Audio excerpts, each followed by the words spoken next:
La storica frana del Monte Zucco a Perarolo di Cadore torna a far paura. Ieri sera 8 famiglie sono state fatte evacuare per precauzione. Incidente mortale questa mattina a Jesolo, un'auto sbanda invade la corsia opposta, la vettura si schianta contro un tir, perde la vita una 77enne trevigiana di Fontanelle. Avevano messo a segno colpi in tutta la provincia di Padova, le 2 ladre arrestate dai carabinieri entravano in azione fingendosi funzionari dell'INPS, le vittime erano anziani soli.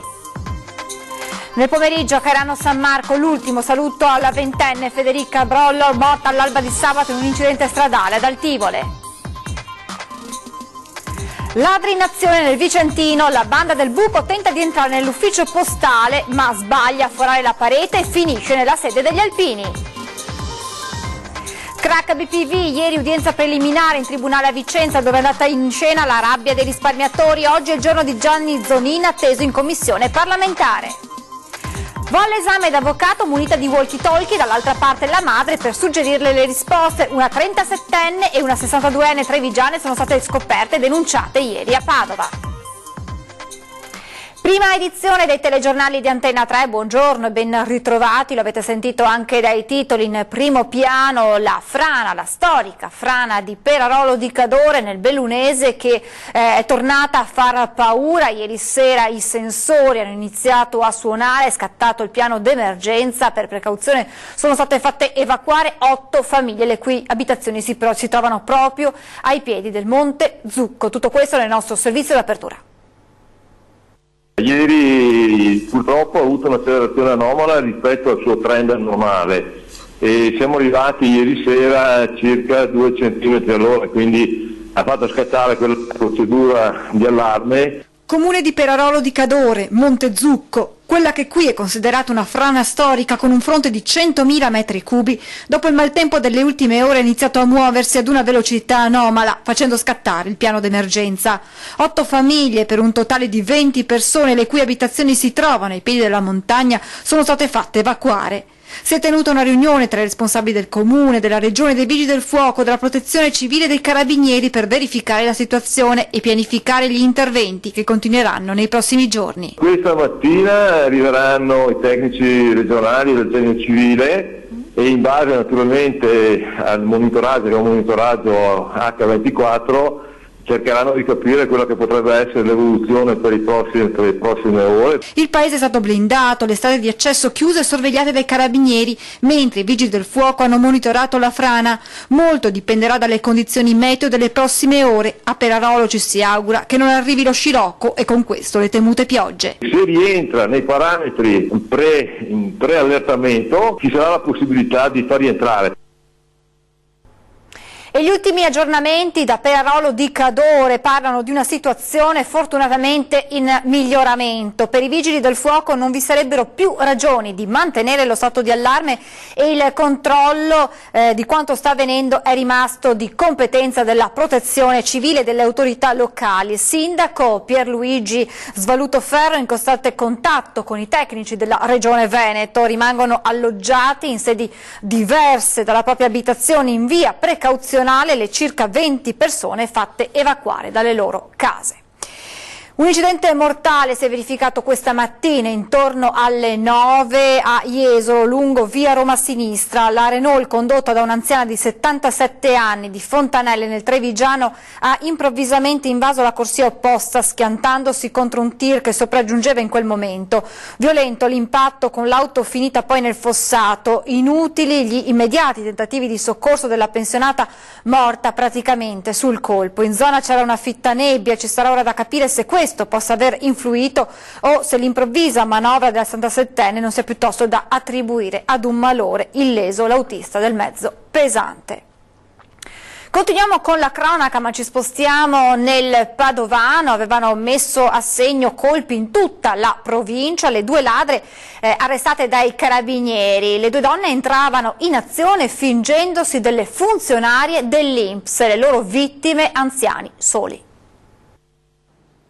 Accurata selezione dei soggetti, perfetta pianificazione dei colpi, una coppia del crimine ben rodata, quella formata da due donne nomadi di 52 e 47 anni che in poco meno di un anno avevano messo a segno una decina di furti, nel mirino anziani ultraottantenni che vivevano soli in case di campagna, colpi che non sono sfuggiti ai carabinieri di Legnaro che hanno arrestato le due donne, 6 per ora i furti commessi e contestati tra le province di Padova e Venezia, il primo a fine gennaio a Curtarola ai danni di una pensionata ottantenne, 89enne la vittima di Mestrino, 92enne l'anziana derubata a ottobre a Monselice, mentre una delle due fingeva controlli spacciandosi per medico dipendente INPS, l'altra ripuliva la casa di soldi ed effetti personali, ma i casi potrebbero essere di più. Dai carabinieri l'invito a segnalare episodi simili.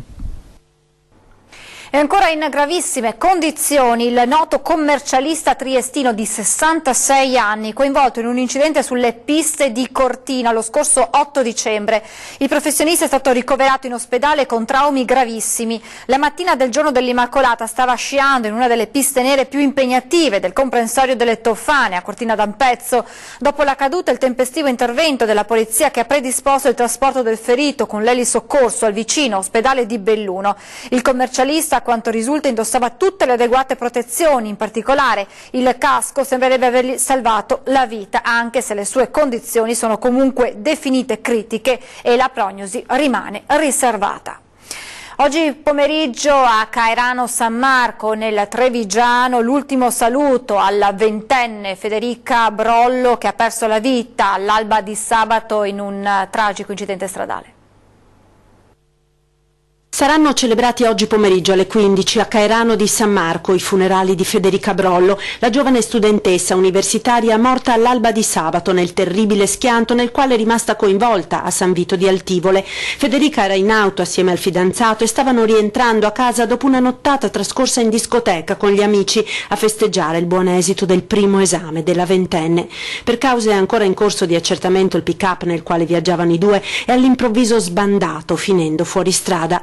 Nell'impatto, prima contro un palo, poi contro un ponticello, Federica ha riportato lesioni gravissime e si è spenta durante il trasporto all'ospedale. Ferito seriamente anche il fidanzato ricoverato all'ospedale di Montebelluna. Due famiglie distrutte dal dolore, un'intera comunità che si è stretta ai genitori e alla sorella di Federica, ma anche al fidanzato 21enne che ha perso il suo grande amore e porta sulle spalle il peso della tragedia. E proprio a lui è andato l'affetto dei genitori di Federica, che non vogliono colpevolizzare nessuno per il dramma che li ha colpiti. Ma oggi è il giorno dell'addio, quando familiari, amici e l'intera comunità si stringeranno nella chiesa di Caerano per ricordare il sorriso e la solarità di Federica. Restiamo nel Trevigiano con il giallo di Cornuda, con la morte di Daniel Pascal Albanese e la scomparsa della compagna Sofia. Ebbene, ieri nella villetta i carabinieri del RIS hanno prelevato 4 computer della coppia. Esatto, non c'è c'è delle bandierine, non ci sono bandierine. Una macchina dei carabinieri sbarra la strada, telecamere e giornalisti. Sono circa le 11 quando nella villetta di Via Iona, Cornuda, arrivano gli uomini del RIS. I militari si mettono subito al lavoro, esaminando ogni angolo dei 3 piani dell'abitazione dove fino a poche settimane fa Daniel Pascal Albanese e la compagna Sofia Meniche vivevano. La casa viene trovata in perfetto ordine, nulla sembra fuori posto. I carabinieri lavorano fino a tarda serata alla ricerca di indizi che permettano di dare risposta ai tanti interrogativi che ruotano intorno all'intera vicenda. Si cercano prove anche nei computer della coppia, 4 quelli prelevati dall'abitazione che verranno ora esaminati. L'elemento che ci ha colpito maggiormente è stata la presenza di ben 4 PC.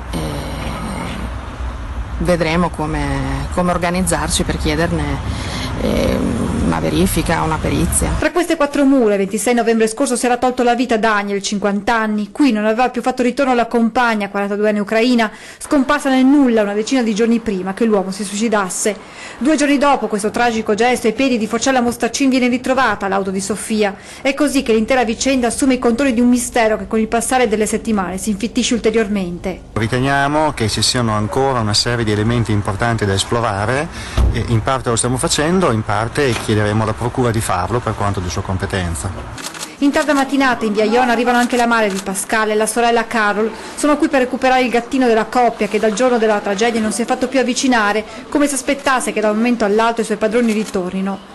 Dunque, se da un lato le indagini vanno avanti, proseguono anche le ricerche di Sofia con forze dell'ordine e protezione civile che da settimane stanno passando a setaccio boschi, casolari, corsi d'acqua tra Maser, Cornuda, Pederobba e Montebelluna. Le ricerche continuano, questi giorni sono state naturalmente sospese perché il maltempo non ha permesso di andare oltre.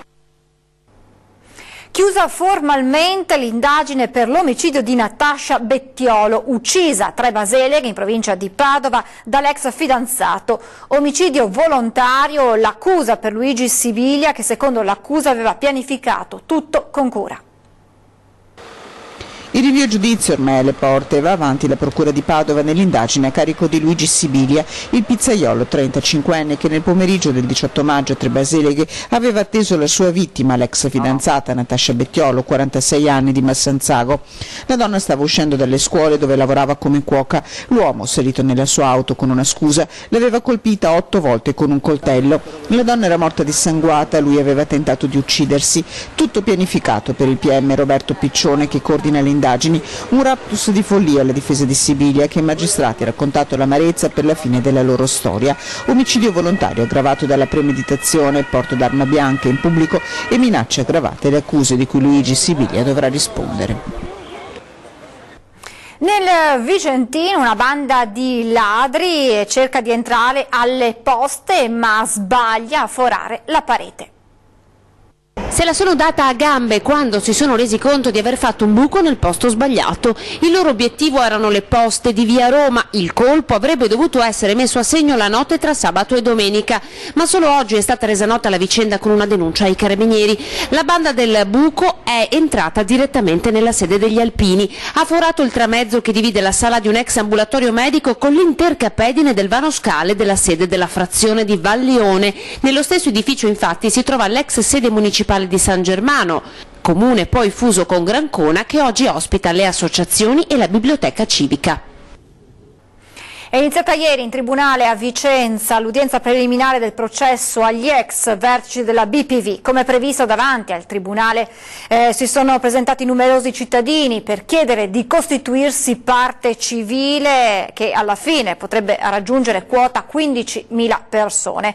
Oltre alla stessa BPV gli imputati sono 7 per aggiotaggio e ostacolo alla vigilanza, tra loro l'ex presidente Gianni Zonin. Nessuno di loro era presente in aula, ma i difensori dello stesso Zonin hanno garantito che sarà presente oggi alla commissione parlamentare. Intanto proprio davanti al Palazzo di Giustizia Vicentino è andata in scena la rabbia dei risparmiatori. È incredibile, però la realtà è questa. Ho messo da parte per anni e anni qualche soldino, spariti. Ride per non piangere, lui come tanti ha perso i suoi soldi in quel gorgo che è il crack BPV e dire che i risparmi per lui erano vitali. Che li mettevo da parte per curarmi, che come si vede ho le mie problematiche fisiche. Le cicatrici del crack BPV, c'è chi oggi non ha più i soldi per curarsi, c'è chi ha perso tutti i suoi risparmi.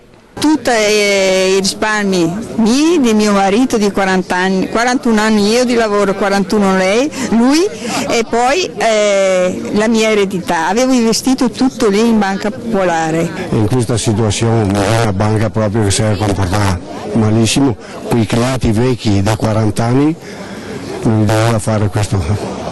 Assolutamente. Io esigo che mi venga restituito quello che ho dato, non una lira in più e non una lira in meno. Ci auguriamo tutti che succeda qualcosa di positivo per dare un segno forte da parte delle istituzioni, perché chi ha perso tutto non può essere lasciato abbandonato. C'è bisogno di un segno forte da parte delle autorità competenti, perché i risparmiatori chiedono giustizia. Nella giustizia molte situazioni mi fanno pensare al contrario, guai se non ci credessi, vuol dire cioè perdere già in partenza. Giustizia, dov'è la giustizia in Italia? Ma dov'è? Non lo so, mi viene voglia di andare via dall'Italia, mi fa schifo stare in Italia, veramente. Cosa vuoi farci? This is Italy, questa è l'Italia, caro ragazzo, this is the very big problem.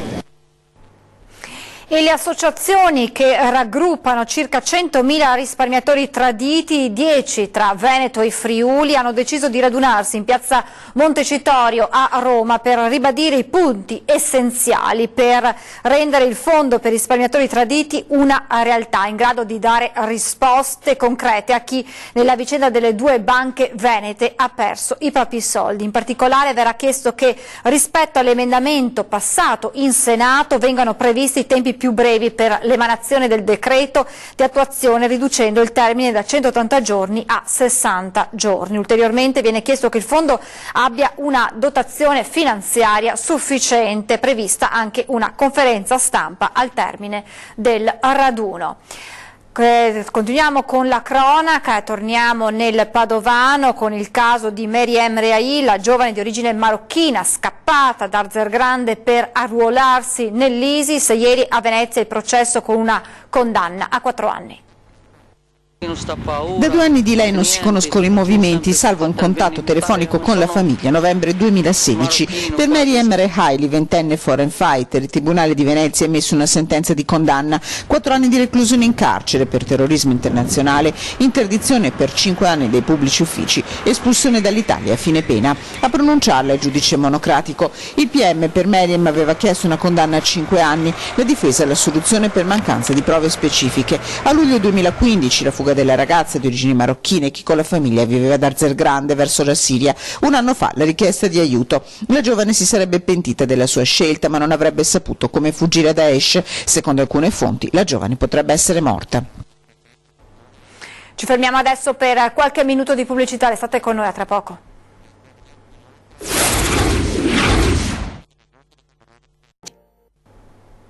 Seconda parte della nostra edizione dei telegiornali di Antenna 3, una 37enne e la madre di 62 anni sono state denunciate ieri a Padova. Si erano attrezzate di walkie-talkie per permettere alla prima di passare l'esame da avvocato, ma le due sono state scoperte. Con il walkie-talkie all'esame di Stato per diventare avvocato, l'altra ricetrasmittente ce l'aveva la madre, pronta a suggerire alla figlia le risposte. Entrambe però sono state scoperte e denunciate a piede libero. È successo ieri alla Fiera di Padova, dove si svolgeva la prova per 1224 aspiranti avvocati. Lei è una 37enne di Zero Branco nel Trevigiano che con sé aveva PC, tablet, registratori e il walkie-talkie con cui riteneva di poter sfuggire alla schermatura approntata al padiglione 7 per evitare che i candidati si collegassero al web attraverso gli smartphone. Ma non è bastato. Le onde radio del walkie-talkie sono state comunque intercettate, così come il dialogo tra voci femminili. E commissari e uomini della Guardia di Finanza hanno smascherato in una stanza attigua prima la madre 62enne, poi la figlia che nel 2014 si era anche candidata per le elezioni comunali con gli indipendentisti proprio a Zero Branco. Sul caso è stato aperto un fascicolo in procura ed entrambe rischiano ora una pena da 3 mesi a 1 anno di carcere. Voltiamo pagina, domani sera 20:10, ospite in studio il candidato premier del Movimento 5 Stelle Luigi Di Maio. Tanti gli argomenti trattati, dalla pedemontana veneta al crack delle popolari venete. Di Maio ha parlato anche dell'importanza dell'autonomia del Veneto e della volontà di avere nel suo governo, in caso di vittoria, un ministro proprio veneto. Sentiamolo. Oggi il tema dell'autonomia per me è fondamentale. Tutti i territori, ma anche tutto il mondo chiede più autonomia territoriale. In Europa ci sono tante realtà che chiedono autonomia. Noi al governo dialogheremo col governatore del Veneto, col governatore della Lombardia, con i sindaci, e i nostri consiglieri regionali in Regione Veneto hanno già lanciato un segnale di collaborazione dicendo noi vogliamo lavorare tutti insieme a dare più autonomia ai veneti. Io credo che siano richieste legittime che vengono da una regione che vuole ottenere quanta più autonomia possibile. Vediamo le compatibilità con l'assetto costituzionale, ma in generale se un territorio chiede autonomia a me sta bene, e questo vale per tutte le regioni. Poi arriviamo a Rosatellum, ovviamente a quello che può essere l'effetto del voto, perché insomma, ne discutiamo da settimane, ma pensa a un ministro veneto nel caso, vero? Ma sicuramente ci saranno ministri che avranno provenienze da tutti i territori italiani. Spero che ci sia qualche persona di questo territorio veneto, magari qualche imprenditore veneto, anche perché io ho visto in questi anni che da questo territorio vengono tante innovazioni nell'azione politica. Lutto nel mondo economico e politico padovano. All'età di 81 anni si è spento Nereo Destro, marito dell'ex sindaco di Padova e parlamentare Giustina Mistrello Destro. A capo della Aristoncavi di Brendola nel Vicentino, Nereo Destro è stato uno dei fautori della crescita del Petrarca Rugby ai tempi di Memo Geremia. Commendatore della Repubblica dell'era Ciampi, è stato tra l'altro membro della Giunta Nazionale di Confindustria. I funerali si celebreranno domani alle 14:30 nella Basilica di Santa Giustina a Padova. Presentato a Treviso un centro per utilizzare anche nei nostri territori i fondi europei, opportunità che finora amministrazioni pubbliche ma anche aziende private hanno colto solo in minima parte. Cosa c'entra una casa di riposo con una comunità digitale che si interessa di Europa? La risposta è in questa villa del XVII secolo lungo la Nuarese a San Giuseppe. È la sede di Faber, fabbrica europea, un'idea nata all'interno dell'ISRA e che le case di riposo trevigiane oggi hanno proposto ad aziende e amministrazioni del territorio. Un luogo importante e un'idea di sviluppo della nostra società. E allora questo è il sogno che noi abbiamo fatto. L'obiettivo è di utilizzare le opportunità economiche messe a disposizione dai bandi che quotidianamente vengono pubblicati in tutto il mondo e l'ISRA, prima di proporre, ha sperimentato in proprio con risultati a dir poco entusiasmanti, come ad esempio per questo progetto. SEFAC è il progetto che stiamo realizzando ed è un progetto che ci ha finanziato per 243.000 euro all'interno di un complesso di 1,5 milioni. Tutto questo pensando che l'Europa finanzia l'innovazione al servizio della terza età. Nel 2040 andremo quasi a raddoppiare le persone sopra i 65 anni. A questa età circa una persona su due girando per Treviso avrà questo tipo di età.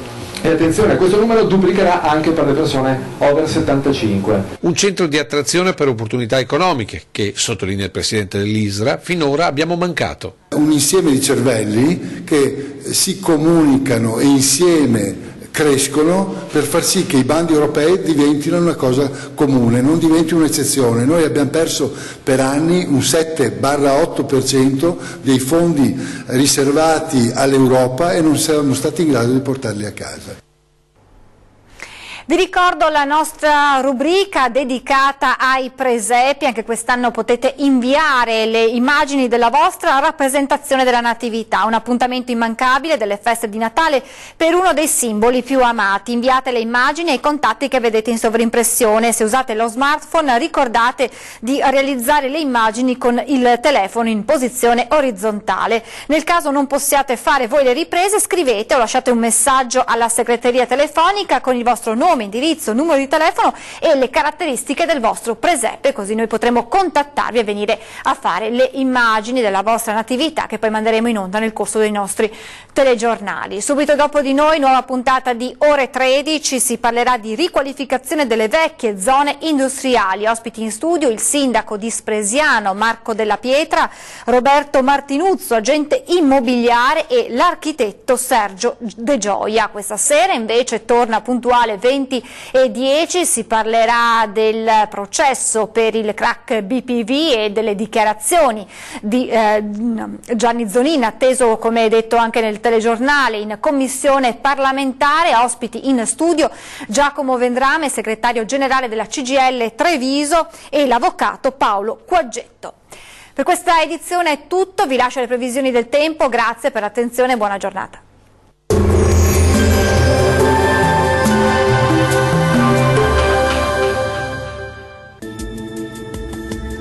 Residua instabilità sulle nostre regioni con le piogge che si spostano verso est. Il tempo dunque risulterà essere in graduale miglioramento. Vediamo il dettaglio.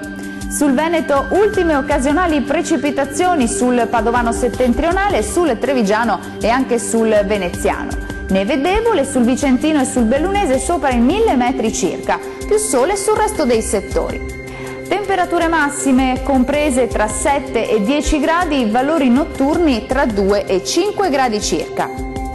Che tempo farà invece sul Friuli Venezia Giulia?